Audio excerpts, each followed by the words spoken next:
todos, né? Estamos aqui mais um dia para um estudo, né? Para a gente poder estudar, falar um pouco sobre a espiritualidade, né? Então vamos começar com nossa oração, certo?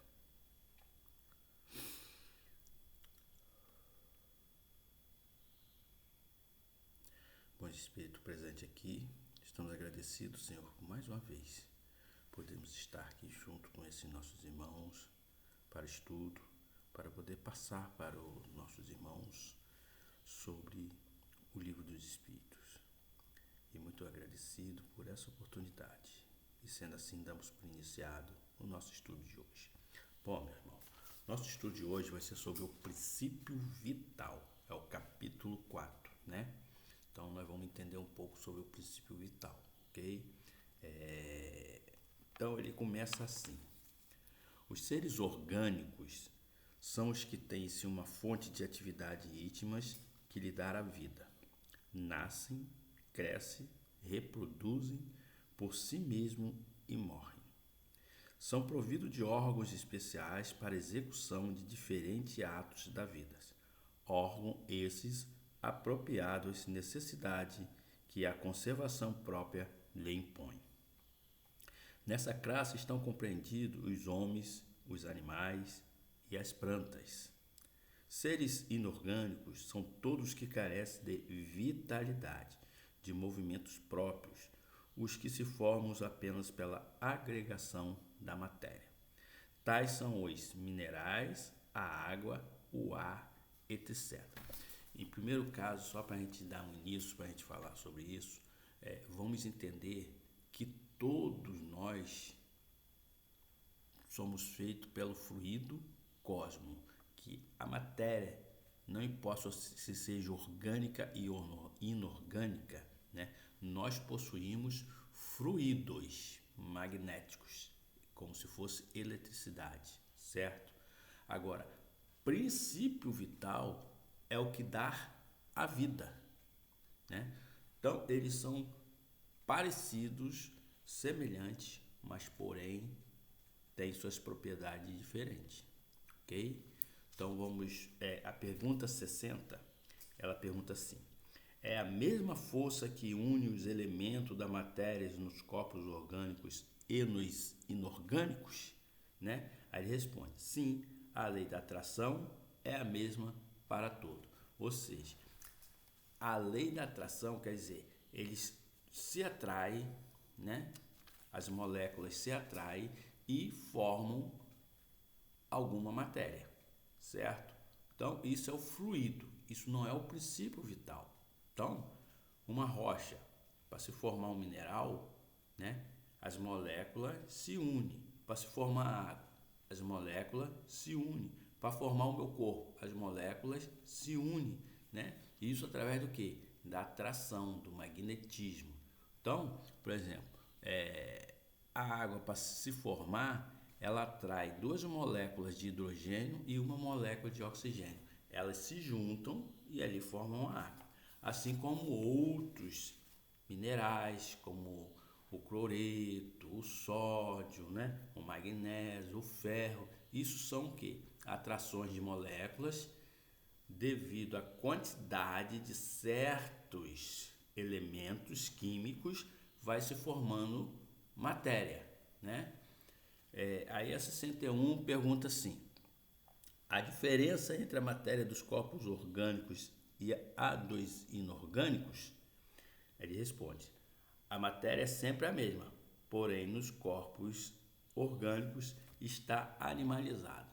Olha só, quando ele fala que está animalizado, não quer dizer que ali está o princípio inteligente ainda, ou seja, o espírito, né? Animalizada, quando ele fala, ele está dizendo que existe o princípio vital, aquilo que dá vida, né? Então, olha só, vamos entender que fluido é uma coisa, princípio vital é outra, né? Todos nós possuímos fluidos, desde a rocha até os animais, tá? Agora, princípio vital, os minerais, o ar, a água, esse não tem, tá? Quem tem são quem? as plantas e os animais. Esses são seres orgânicos, porque eles se movimentam. Não tem princípio inteligente ainda, né? Então, não confunda fluidos magnético, princípio vital e princípio inteligente. Fluido, todos têm, porque para se formar matéria, precisa do fluido. Agora, para ser orgânico, animalizado, precisa do princípio vital, que é a energia própria de cada ser, para ele poder se movimentar, ok? Agora, para se ter um espírito, aí se liga o princípio inteligente, né? Ok? Depois nós vamos explicar o princípio inteligente. Vamos lá. A 62 pergunta assim: qual a causa da animalização da matéria? Qual a causa? Aí responde assim: sua união com o princípio vital. Então, e ele ainda, né? Ele fala assim: é a sua união com o princípio vital. Então, o que acontece, né? Há uma atração entre as moléculas, né? E se cria matéria. Esse é o fluido. Atração, fluido. Colou, né? Então criou a rocha, criou as plantas, criou o animal, criou o ser humano. Isso, né? São fluidos. Agora, para dar movimentação, né? Para que dar vida, aí já é o princípio vital, ok? Então, uma coisa é fluido, outra coisa é princípio vital. Então, vamos lá.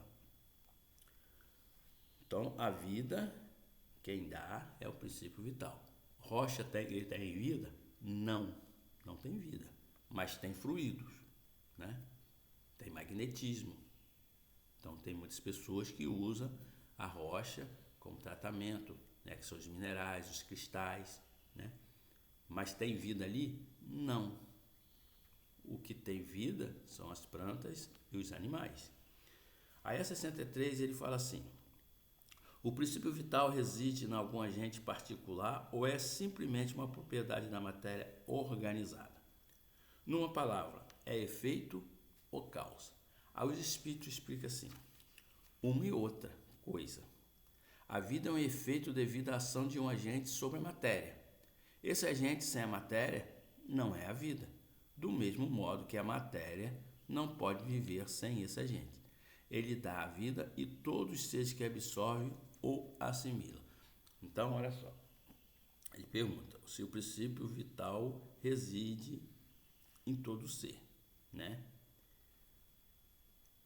E quer saber se é efeito ou causa. Então, ele é uma e outra coisa. Por quê? Para se ter vida, precisa do princípio vital. Mas para se ter matéria, precisa do fluido e princípio vital. Porém, seres orgânicos e não orgânicos já diferencia pelo princípio vital. O princípio vital, né, se dá nas plantas e nos animais. Estou frisando isso bem para vocês entenderem. E fluido magnético se dá nos seres orgânicos e inorgânicos. Porém, inorgânicos que são a rocha, a ar, a água e outros elementos, né, não possui princípio vital. Não tem vida, ok? Então, ficamos aqui com mais um estudo, tá? Espero que vocês tenham entendido fluido magnético e princípio vital, ok? Então, vamos lá. Fazer nossa oração aqui de encerramento e agradecer, né? Obrigado, bom Espírito. Obrigado por estar me instruindo, por estar me ajudando, por estar me orientando.